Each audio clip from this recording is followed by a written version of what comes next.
Sponsored by Brilliant. WWDC 2020, Apple's annual Worldwide Developers Conference, is less than 2 weeks away. And that means our first look at iOS 14, Apple's next generation operating system for the iPhone, is also less than 2 weeks away. Now, there have already been some reports about just what exactly we might see this year, but I think after the pain of iOS 13 last year, there are also a few things we need to see this year. Chief among them, in my opinion, is the end of the monolithic update of Apple trying to drop the entire operating system every fall, and instead more of a roadmap of Apple announcing the features that will start shipping in the fall, carry through the winter, go into the spring, and end next summer before the next version of iOS is announced. But I'm going to go through everything, and if I miss anything on your personal list, just drop it in the comments below. Now, I've been asking for always-on lock screen complications for years, for the very same reason complications are so informative and actionable, glanceable, and tappable on the Apple Watch. Maybe Apple's waiting on adaptive refresh rates on future iPhone hardware to offer that power efficiently though. Something else I've been asking for a long time is a guest board, something in between the lockdown pre-board and open springboard that would let you lend a phone to a person in distress to make a call or look something up on the web without also giving them access to all of your personal data. I know every convenience is a hole in security, which is why we see so many lock screen bypasses already, but the option to turn guest board on would be an absolute nice to have. For the home screen, their reports will get a list view like the Apple Watch got a while ago, even rumors of widgets. I've already done a whole video on that and more, so hit subscribe and you won't miss anything in this series. Also, the ability to set default apps has been reported, so I don't have to spend a lot of time advocating for them right now either. All I'll add is that if Apple has to compete for users on an app-by-app basis, that'll result in better Apple apps for everyone, including Apple. Drop a like below if you agree. When Steve Jobs first introduced the iPhone, the phone part got fully 1/3 of the billing, alongside widescreen iPod and internet communicator. Back then, for most of us, the phone was the most important part, and Apple had to make sure there was absolutely no way, no matter what else we were doing, that we'd ever miss a call. Now though, for many of us, the phone is just another app, and we need a way to set phone call notifications to stop taking over the screen and simply become a notification like any other app. Also, while we've gotten FaceTime group calls now, we still don't have FaceTime call recording, with broadcast notification and consent, of course. And most importantly, for those of us stuck at home with family now equally stuck far away, FaceTime screen sharing for troubleshooting, like on the Mac. Apple has made huge strides forward when it comes to computer vision and machine-learned saliency. Editing features for both stills and videos at a basic level are powerful and almost complete.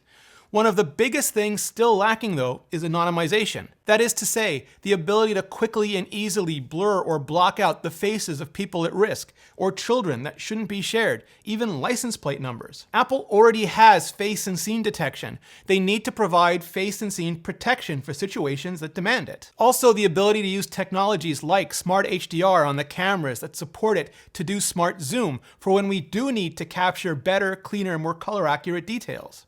And it would also be great to be able to lock and hide albums, even entire apps, and unlock and reveal them with the Touch ID and Face ID system. Not all clunky and separate like Notes, but simply and elegantly integrated like the authentication API already allows for password managers, banking apps, everything like that.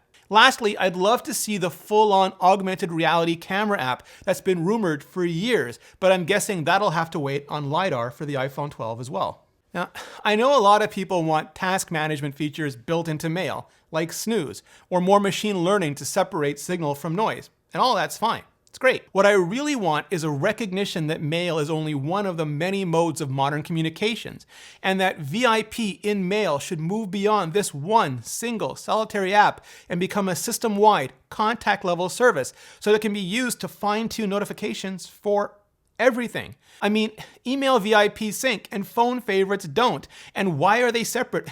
What is even going on? If I don't want to miss an email from my mom or my bosses or my coaches, I sure as hell don't want to miss their iMessages or Slacks or Zooms or anything else.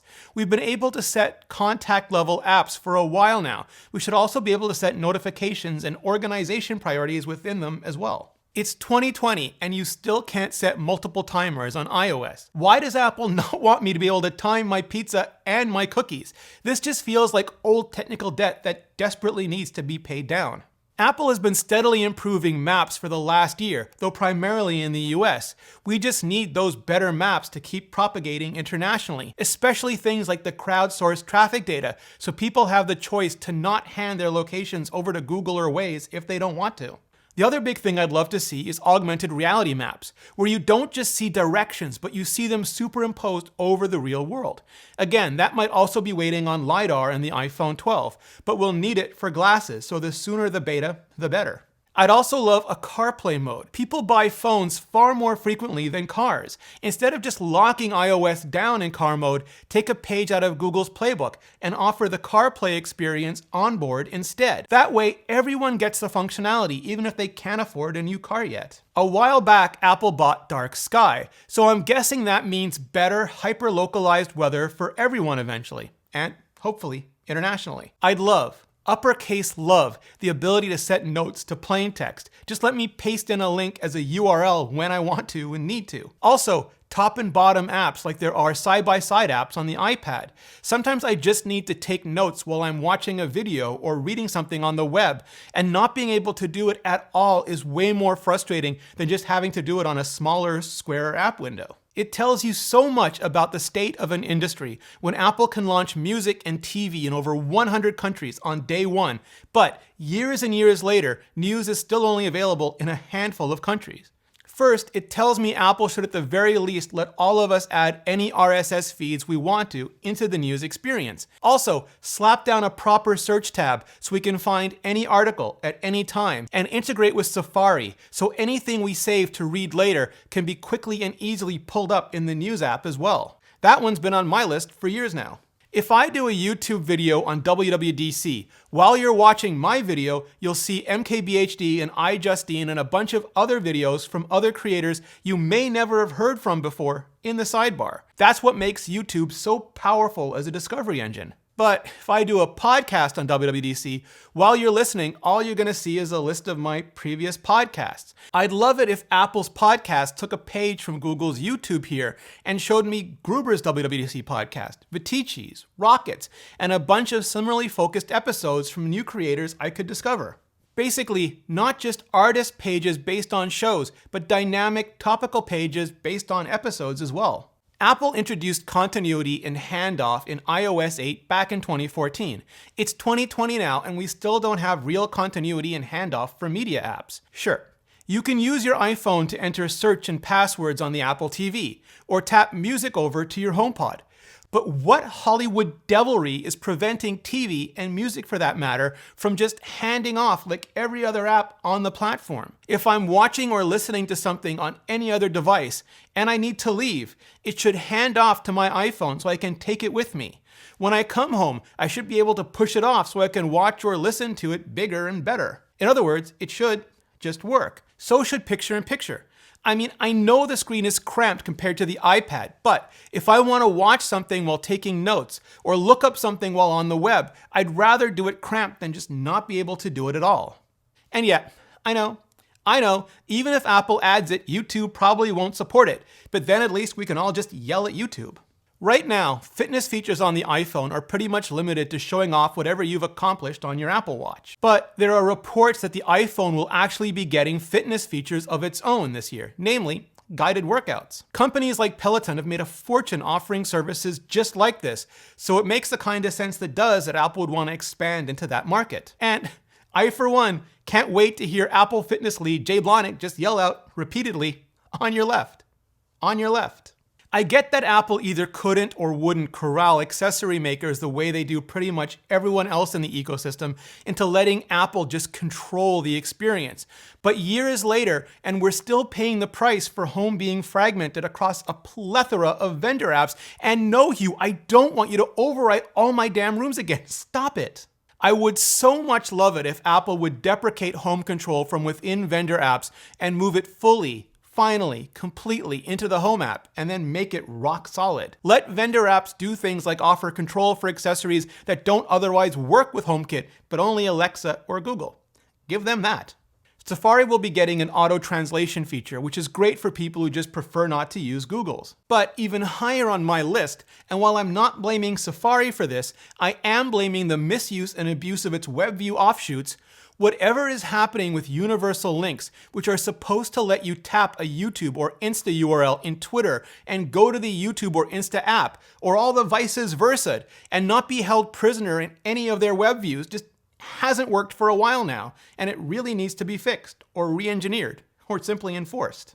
And maybe offer a way for users to override and customize them for themselves. There are a bunch of reports about messages getting better group features, like multi-typing bubbles and @mentions, which is great. Likewise, mark as unread and message retractions, because who hasn't whoopsied on more than one occasion? Many years ago, though, Apple began experimenting with peer-to-peer and relay messaging, basically off the net, off the grid.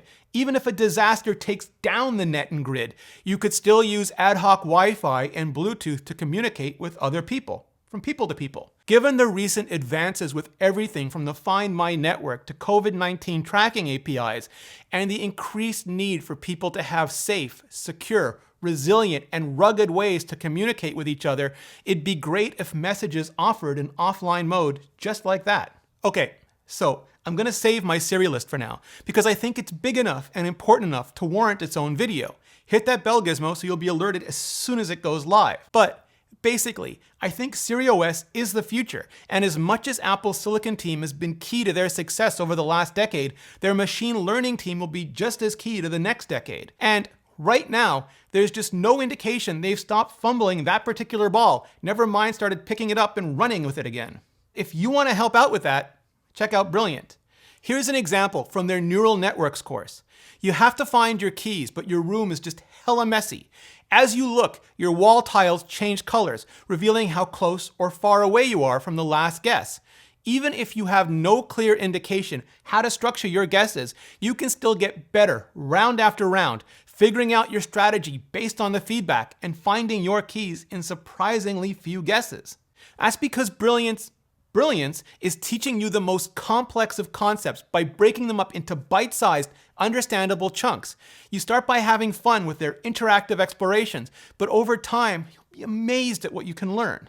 Whether you're a student looking to get ahead while school's out, a professional who wants to brush up on cutting-edge topics, or someone who wants to learn the skills needed to someday change the world, you can learn more by going to brilliant.org/Rene Ritchie and signing up for free. Also, the first 200 of you that go to that link can level up with 20% off the annual premium subscription. Thanks, Brilliant, and thanks to all of you for your support.